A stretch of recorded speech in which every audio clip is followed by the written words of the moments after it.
Magandang umaga po sa inyong lahat. Isang maulang umaga sa ating lahat ano. Medyo, gloomy yung weather natin ngayon. Sabihin niyo po sa katabi mo, "You're not gloomy." Okay? Bakit ang pogi mo ngayon at ang ganda mo, alright. So, kasi parang ano, parang, yung kapag, yung umaga 'di ba parang ang ano, maaliwalas naman. Ang sarap ng weather, malamig-lamig, nagdi-drizzle yung ulan, ganyan. Pero minsan nahahawa tayo, 'no, parang 'pag nakikita mo parang ang lungkot, ganyan. Don't worry, the word of God today I believe, it will spark a lot of joy sa puso po nating lahat. Alright? So if you're here for the very first time, meron bang first time na nag-join sa 9 AM? 'Yun. Welcome, welcome to our 9 AM service. Ako po si Jake, one of the staff dito po sa Victory Parañaque. If galing po kayo ng 2 PM service last week, okay, welcome din po kayo kasi nag-o-overflow na po ang 2 PM service. That's why you're all welcome dito po sa 9 AM. At least dito wala pong problema sa parking, 'di ba? Parang easily nakakapag-park agad, wala ring traffic papunta, okey. So, gigising lang tayo ng maaga, which is okey kasi the rest of the afternoon sa atin na lahat, 'di ba? So, anyways, medyo challenging lang 'no kapag, especially sa aming, pamilya kapag, umaga 'no, hahatakin mo talaga yung dalawang bata, ganyan, papasok, papunta dito. Pero 'pag andito naman na, okey lang 'yan. 'Pag andito naman na sila, siyempre nag-e-enjoy din naman because we have kids church.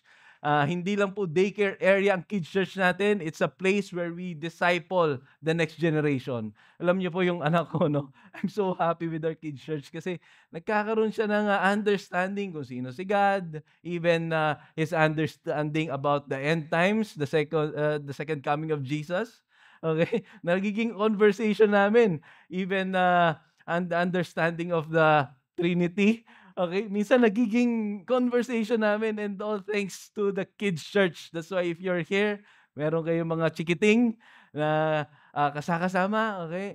So, we would like to invite them as well. Join our kids church, gano'n. Ano ba naman yung isang oras na wala silang, gano'n 'no, cellphone, gadgets, ganyan. For sure ang dami nilang makukuha do'n, plus the Casey box na hinahanap-hanap ng karamihang bata 'no? So, I think may bago silang ilalagay na mga, ano dun, mga puwedeng i-redeem using the Casey box. Anyways, wala na, natuwa lang ako. So, sabi ko nga, nasa, bagong series tayo ngayon. We ended our series last week, Great White Throne. That's why today we're opening this brand new series, First of All. Sabihin niyo po, First of All. 'Yan. This series is about financial stewardship. Mm. Kasi as a Christian, as a follower of Jesus, dapat alam natin how to handle or how to take care of the finances of God that was entrusted to us. Take note of that, ha. It's the finances of God entrusted sa atin. That's the overarching theme nung ating First of All series. Kasi many times sa buhay po natin 'no, ang kaperahan, ang money daw, it affects almost every area of our lives. Tama ba? Yung iba, trick question yata yan, okey. Yes! Even our relationships, 'di ba? Minsan nagiging maganda kapag may pera. Kapag nalilibre ko si Peter, ganyan, mas nagiging close kami, okey. So, parang sabi niya, ni-look forward niya daw mamaya, okey. So, saan pa? Yung sense of security for the future. Kapag madami, parang okey, planado na lahat, pati college. Oo, naalala ko yung parents ko sinecure yung ano, college namin.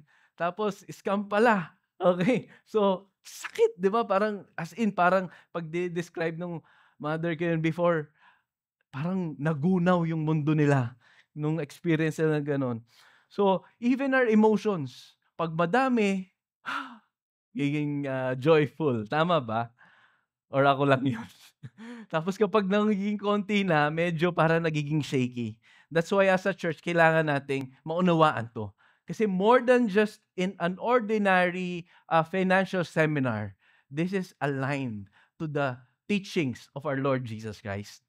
And habang pinag-uusapan natin itong, teachings about financial stewardship here on a Sunday, we're preparing a treat for every one of you. May treat tayo, no? Yung buong church natin, hindi sa Victory Parañaque, we're preparing something for all of you because on October 29, meron pala ako nito. On October 29, we've invited si Randall Tiongson to impart to us his wisdom about finances, financial stewardship. So si Randall Tiongson, if kilala niyo po siya sa social media, uh, he's an expert in finances. Not just finances, but biblical principles of finances. So that's why, if you're here at gusto mong i-honor si God sa finances na pinagkatiwala sa atin, I think it would benefit us to join this talk. Okay? Andyan po yung QR code. Ang registration fee is 300 pesos. May kasama ka ng food. So busog na yung tiyan natin. Busog pa yung utak at puso natin kasi we will learn a lot from this event. No? That's on October 29. Let's mark our calendars. Kung may pasok, baka kaya pa, no? If kaya pa na i-file yung leave. Ilang ano pa, 10 days pa to, no? So, baka kaya pa. Oo.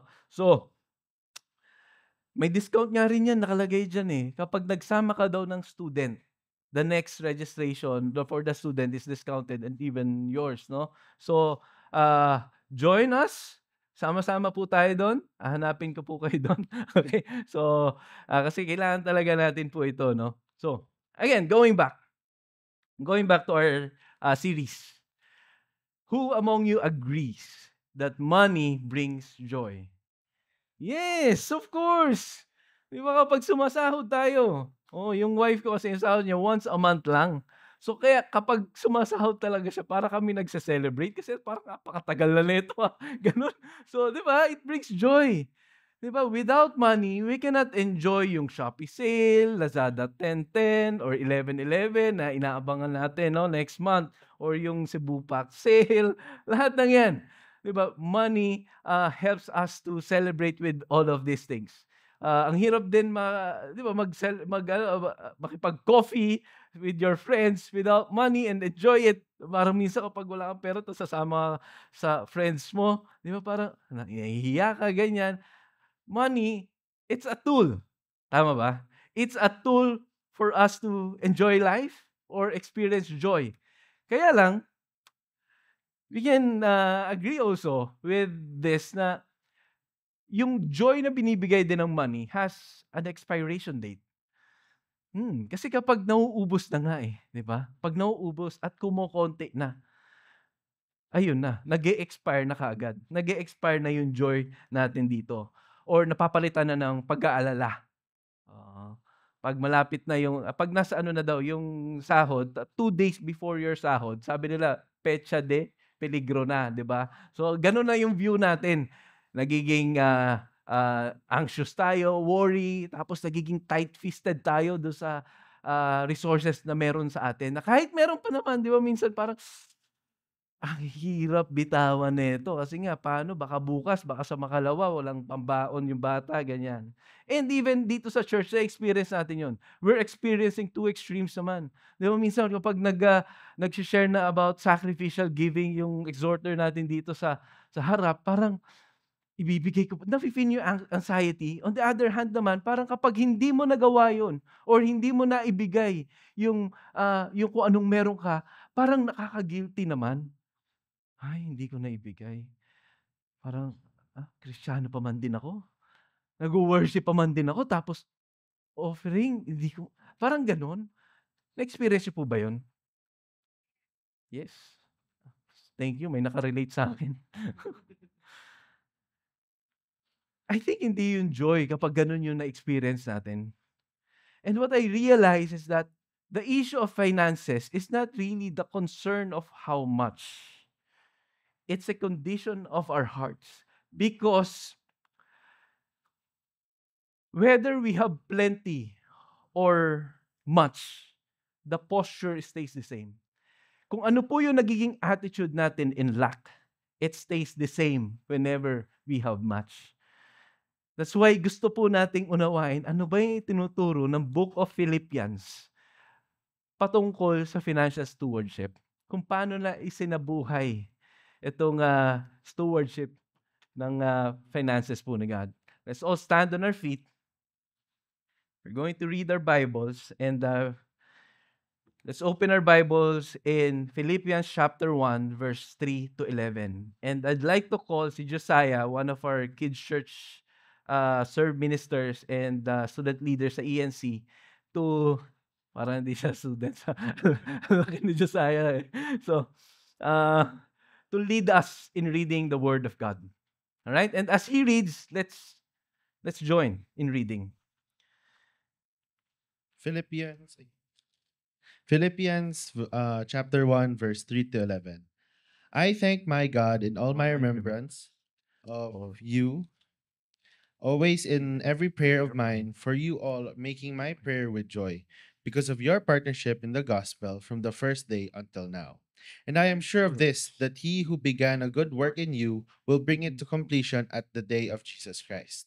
It is right for me to feel this way about you all, because I hold you in my heart, for you all are partakers with me of grace, both in my imprisonment and in the defense of and confirmation of the gospel. For God is my witness, how I yearn for you all with the affection of Jesus Christ. It is my prayer that your love may abound more and more with knowledge and all discernment, so that you may approve what is excellent, and so be pure and blameless for the day of Christ, filled with the fruit of the righteousness that comes through Jesus Christ, to the glory and praise of God. Lord, thank you for your word. Anoint si Kuya Jake in his preaching of your word, and let the Holy Spirit come down here and touch every one of the attendees here in Victory Paranaque. In Jesus' name I pray. Amen. Amen. Amen. Thank you, Josiah. You may now all take your seat. I asked Josiah because I believe that even in the next generation, God can speak through the next generation. Even those people, mga children natin, no? As early as now, let's empower them to read the Word of God, to share the Word of God. Kasi iba yung may desire lang sa nagagawa po nila. And anyways, let's go back to Philippians chapter 1 verse 3 to 11. Yan yung binasa natin kanina. For us to understand this better, mas maganda kilalanin natin sino yung Church of Philippi, the Philippians. Okay, dito po yung mapa. Yan yung map ng Macedonian Church. Yung Macedonia, it's a region that consists of 3 locations: Berea, Thessalonica, and Philippi. Andoon yung Philippi. So, if we will read the letter of Paul sa dito para sa Corinth, he used the Church of Philippi as an example or reference kung ano bang magandang i-adapt nila as a church. Okay? In 2 Corinthians chapter 8 verse 1, sinabi diyan, we want you to know, brothers, about the grace of God that has given among the churches of Macedonia. Okay. Among the churches of Macedonia, he's pertaining with the church of Philippi. Okay? The church of Philippi, okay, yung area ng Philippi, hindi po siya, ano po siya, it's not a big, powerful city. Okay? It's hindi rin siya wealthy city or place. Okay?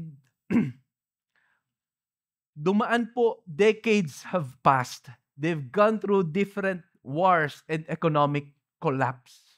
So imagine siguro yung ano, no? Like yung, I think, yung economy after the people power before. 'Di ba? Ang nabalita ko po, hindi ko po naabutan yon. The economy is bagsak because of the rally, away dito, and of course, pati yung, 'di ba, pag nakita natin yung mga giyera sa ibang bansa, after nung giyera, 'di ba, ang kawawa yung mga tao, 'di ba, they're living in poverty. Gano'n po yung buhay ng Church of Philippi. But what will amaze all of us, kung paano nila isinabuhay yung ganoong paghihirap.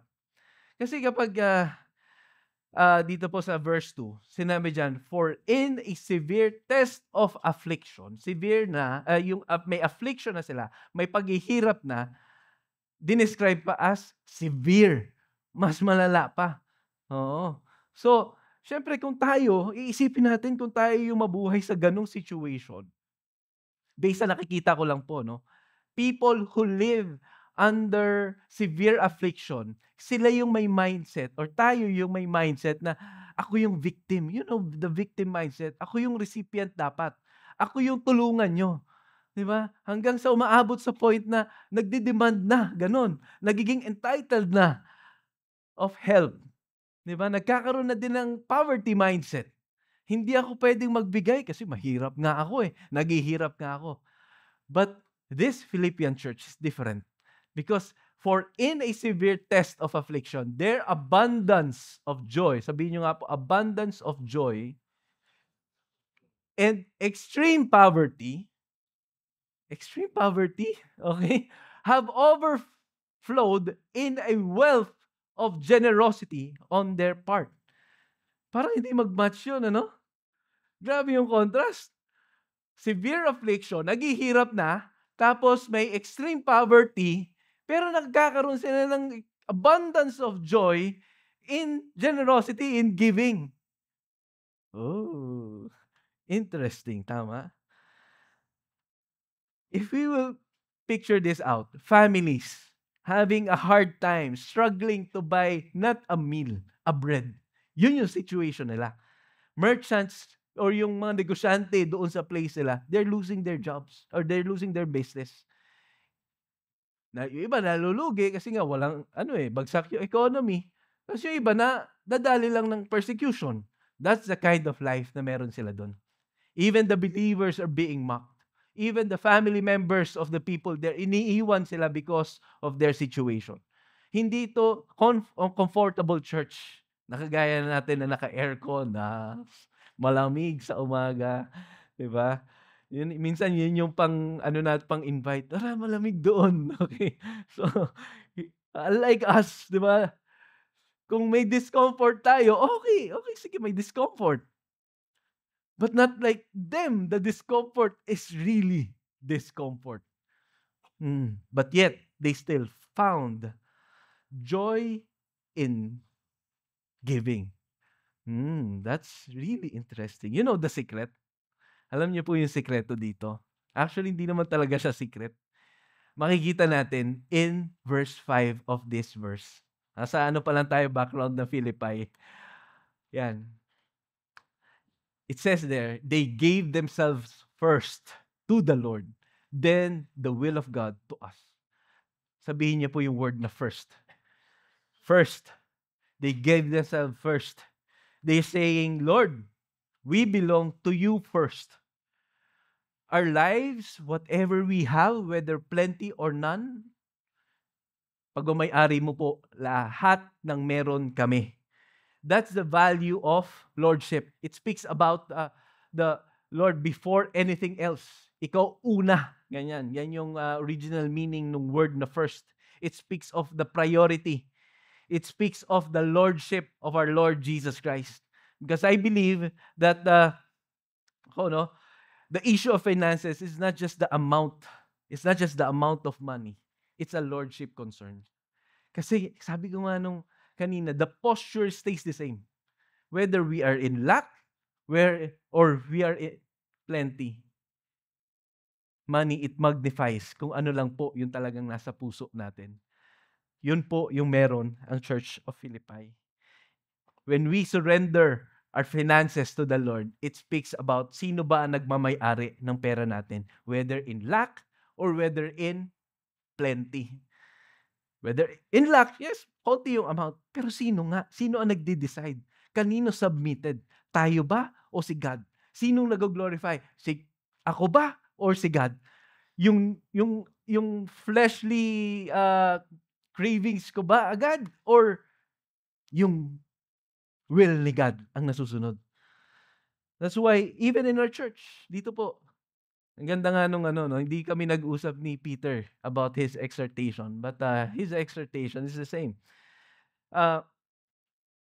Ano bang itsura nito dito sa church? How do we honor God in our finances?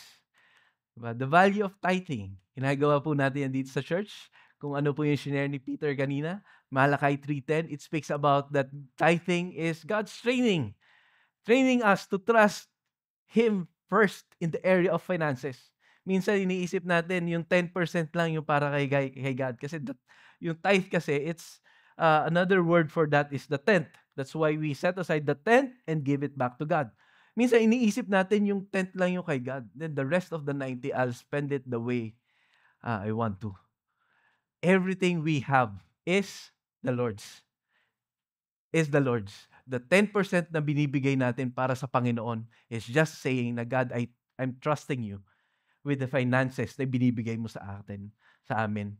Kasi many times in our lives, pag na-overlook natin to, ang nasusunod na means madalas yung sarili nating perception about our finances. Another practice na ginagawa natin is the sacrificial giving, the generosity. The Bible says God loves a cheerful giver. That's why as a church, diba, we also give beyond our tithes. We also practice this. We pray God, Lord, in whatever we can, aside from giving our tithes, Lord, gamitin mo kami in this area. This is the practice that we could have as a church. Hindi lang naman to para sa isang tao. It is for the Lord our God na siya ang source ng lahat ng ito. You know, giving, when God is first, giving becomes a joy, not a struggle. Kasi many times, yun nga kasi iniisip natin, our fallen nature will always say to our minds na, ang laki niyan, ang liit niyan. Kasi whether in high amount, merong itatanim ang enemy sa atin na confusion or maling mindset. Kapag konti naman, bibigyan ka ng insecurity kasi kaunti.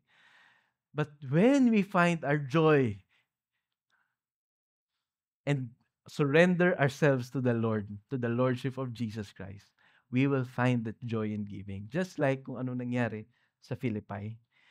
You know, in verse 5 of Philippians chapter 1 verse 5, sinabi diyan, because of your partnership in the gospel from the first until now. Prior to this, si Paul na nagsulat po nitong text na to, he was expressing his joy, overflowing joy para dun sa ginagawa or para dun sa practices ng Church of Philippi. Yes, naghihirap sila, but yet they found joy in giving. Kahit na medyo, alam mo yun, yung naghihirap sila, talagang they still participate in what God is doing, in the mission na binigay sa kanila ng Panginoon. That word partnership, sabihin nyo nga po, partnership. Yun. Nasaan na yun? Yan. The partnership, it speaks about deep sharing, fellowship, or joint participation for a mission. Okay? Yan po yung original word na ginamit for the word partnership. It speaks about hindi lang to parang nag-fund ka ng cause, but you are involving your whole life for that mission. That is the word partnership. And yan po yung ginawa ng mga Church of Philippi. It's joining your life towards God's purpose. Doon sa ginagawa po ng simbahan ng Panginoon, no? Hindi lang basta donors, ang dami pwedeng gamiting word in describing our participation, our partnership, or supporter, ganyan, or yung funder ng isang cause, ganyan. Di ba minsan kapag ganun lang tayo, we give the money and then okay na, wala, no strings attached, ganun. So, di ba, just like any philanthropist, ganun ang mindset, di ba? No attachment of feelings, or their lives is not attached with the cause. But this one, Paul called them co-laborers in spreading the gospel. Katuwang, kasama, katrabaho in spreading the gospel. Meaning to say, hindi lang pera yung ibinigay. But in whatever they can, they supported and they co-labored with Paul in spreading the gospel, in fulfilling the mission of God. Every time I look at this verse, ang pumapasok po sa isipan ko, it's always a privilege. Imagine how gracious si God with the money or with the resources, with the talents na binigay sa atin, na binigay ng Panginoon, even with those things, God can use all of those things for us to be part of His mission. And ang nakakatuwa, itong words, itong phrases na to, from the first day until now, it speaks of the consistency, the lifestyle of partnership that the Church of Philippi has. Nung time na si Paul nakulong, in prison, andun sila supporting Paul, not just in finances, but in prayers, in encouragement, and embodying the mission na meron yung simbahan. Hindi lang sila, alam mo yun nga nag-fund. Their whole life became part of the mission. Okay, when you see Jesus as the Lord of our lives, hindi lang tayo in one area nagbibigay, but in whatever we can, we use it to give glory to our Lord Jesus Christ. You know, I remember when I was a campus missionary like Peter, ganyan. Si Peter, campus missionaries natin. Nung time na yun, I'm still raising our support. We're still raising our support as a campus missionary. And every time I see people wholeheartedly supporting our campus ministry, yung feeling ko ba parang parang natutuwa, hindi mo ma-explain. Kaya siguro doon sa binasa natin si Paul, ang dami niyang parang alam mo yun, descriptions of joy. Na nag-o-overflow yung joy, parang natutuwa yung puso, parang gustong mag-break ng heart, gusto kong umiyak kasi it's something that I cannot do. Hindi ko, what I know is that they're giving out of their relationship with God. And what amazes me even more, na kahit kami as a family, we also dreamt of someday we're gonna imitate their faith, is that hindi lang sila yung nagsusupport financially, they also become part of the mission. They also use yung sarili nila, okay, to join in the outreaches, sharing the gospel kahit na, yes, nag-support na sila, pero they find joy in this opportunity to spread the gospel. Nakikita ko sila nandoon, nakikita ko sila sa church, joyfully serving the church. That's generosity. That's joy of giving. That's joy of giving. The overflow of lordship is ownership of God's mission. Hindi lang patse, hindi lang ito, hindi lang sa komportable akong ibigay ito . It's something that brings discomfort sa ating lahat. But yet, even in discomfort, we find joy in this area. You know, in verse 6, we can see here the perspective of Paul and the Church of Philippi. In verse 6, it says there, "And I am sure of this, that he who began a good work in you will bring it to completion at the day of Jesus Christ." Sinasabi lang ni Paul dito, it's an assurance for us. God started through us the work of the ministry, and He will complete it on the day of Jesus Christ. That phrase, on the day of Jesus Christ, it speaks of the eternal value of what we are doing. Lalo na nowadays, lalo na kakagaling lang natin doon sa end time series natin. Very familiar pa tong phrases na to na at the day of our Lord Jesus Christ. Tama? Because we learned from last series natin that everything na ginagawa natin dito sa church, whether you're serving there, you're giving to this one, we're giving to campus ministry, you're supporting missionaries, all of this, someday, it will be accounted on the day of judgment.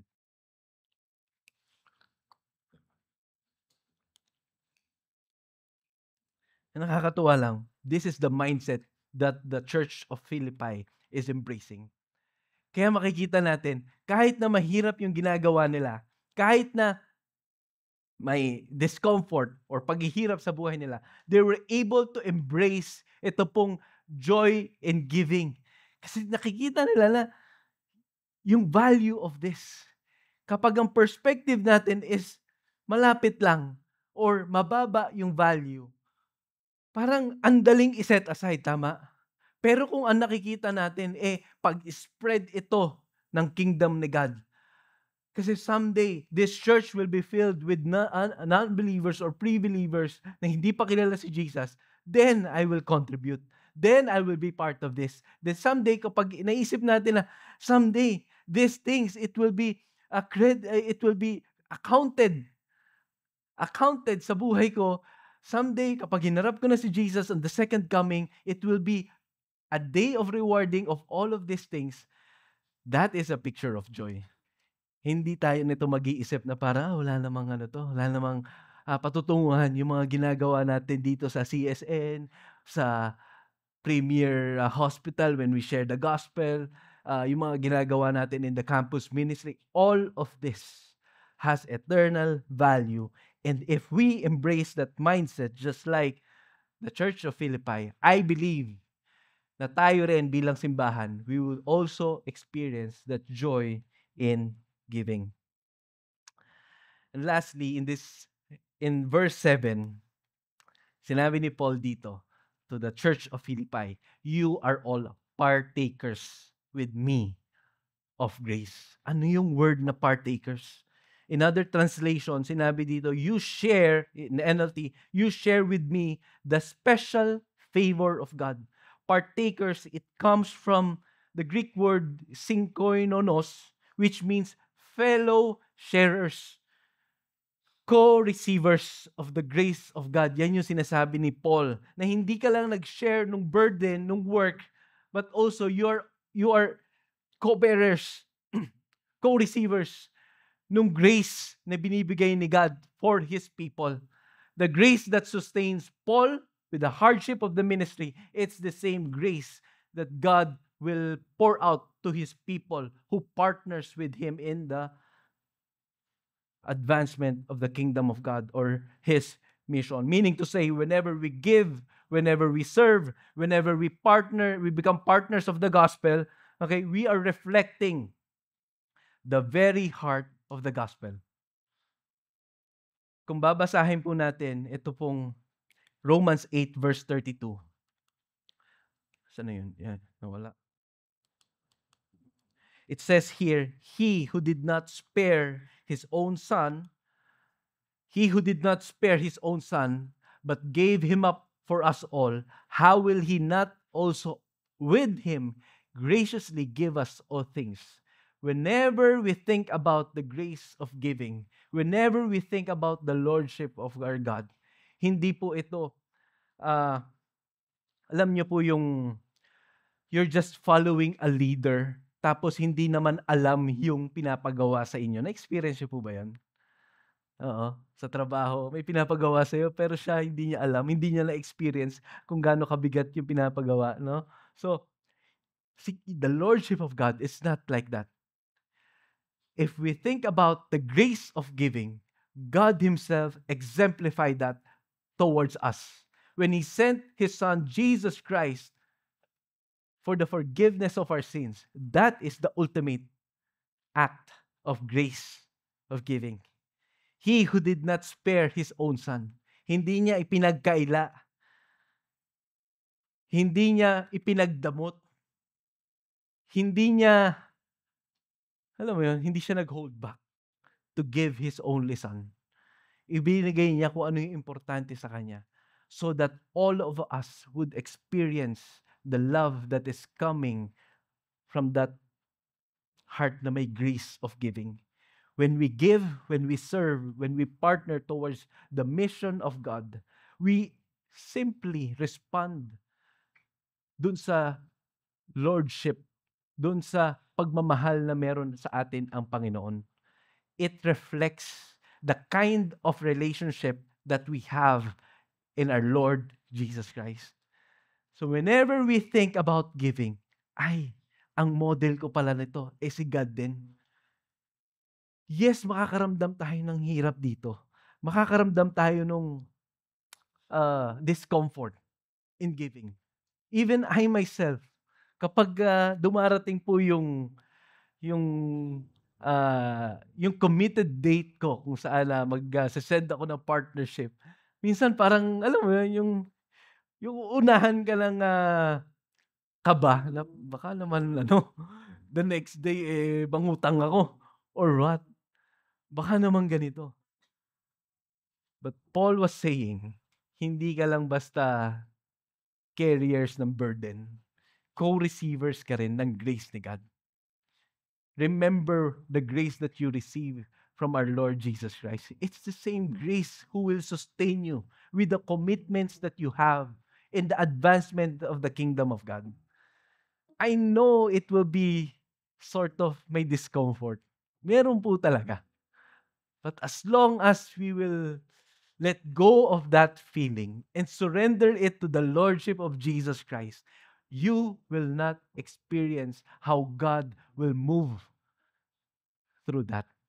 And just like the church of Philippi, who just stepped out in faith and experienced how God transformed their mind, how God moved in their midst, that in their severe trials, in their severe affliction, they were able to send help. They were able to support Paul in his ministry. They were able to help churches na naghihirap. Imagine niyo po yun. I remember yung church natin, nung tayo po ay wala pang tahanan na ganito. Ganon. Palipat-lipat tayo. And I remember Pastor JR was sharing to us, we need to practice this generosity because it's sowing, it's embodying how generous our God is towards us. Then, time came na tayo naman yung binigyan ng Panginoon ng tahanan na ganito. In the same way in our personal lives. I believe the time will come, the Lord will also bring that breakthrough. At even if hindi man dalin ng Panginoon agad-agad yung breakthrough na to sa buhay natin, He will put joy in your life. That as you step out in faith, you will find joy in that area of giving. Let's all stand on our feet.